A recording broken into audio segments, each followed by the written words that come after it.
Well now, welcome back. Now, like I said last time, we got 2 more videos.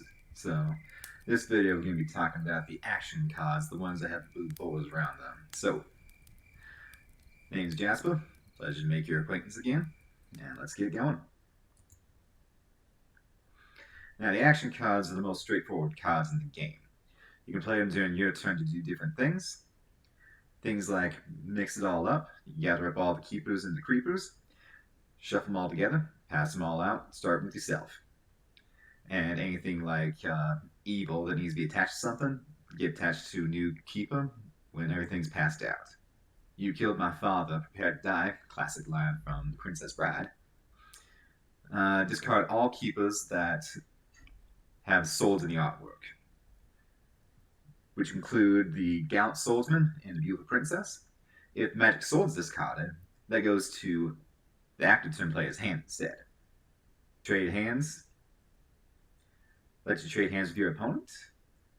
And line on the card says, this is one of those times you can get something for nothing. So if trade hands is the last card in your hand, you still got plays to do. You can trade hands with your opponent and continue playing from there. Jackpot. Draw 3 extra cards. It's about as simple as it gets. Trash new rule lets you discard any rule that's currently in play, except for the basic rules. Steal something. You take a choice of keeper or creeper from another player and put it in front of yourself. Exchange keepers. Basically same as the last one, but this time you have to trade them. So you don't have any keepers, doesn't do anything. Discard and draw. Discard your entire hand and draw as many cards as you discarded. Don't count this card that you just played to determine how many cards you draw. So, for example, if you have 5 cards in hand, you play this, you only get to draw 4 cards.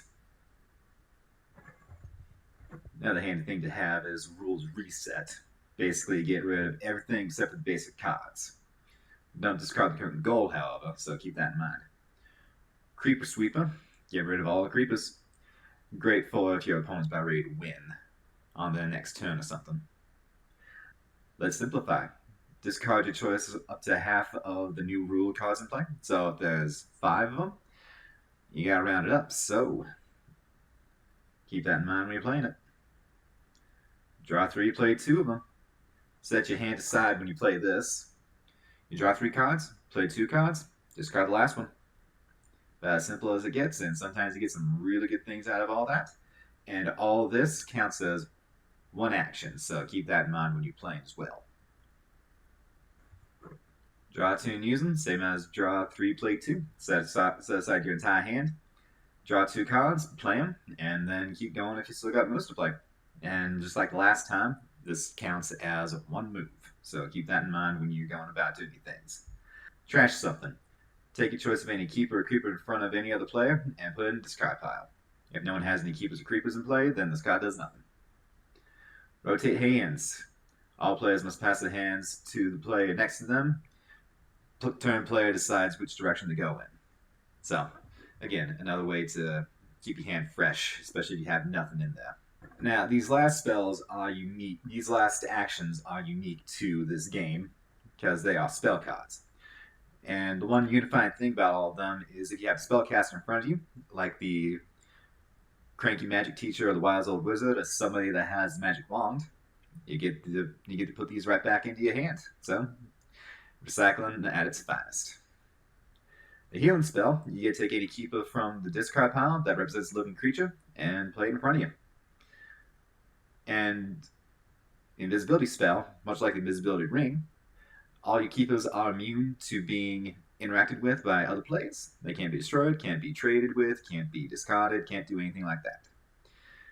And just like the ring, you need to have it facing towards everyone so they know that spell is active, so they know that they cannot mess with your cards.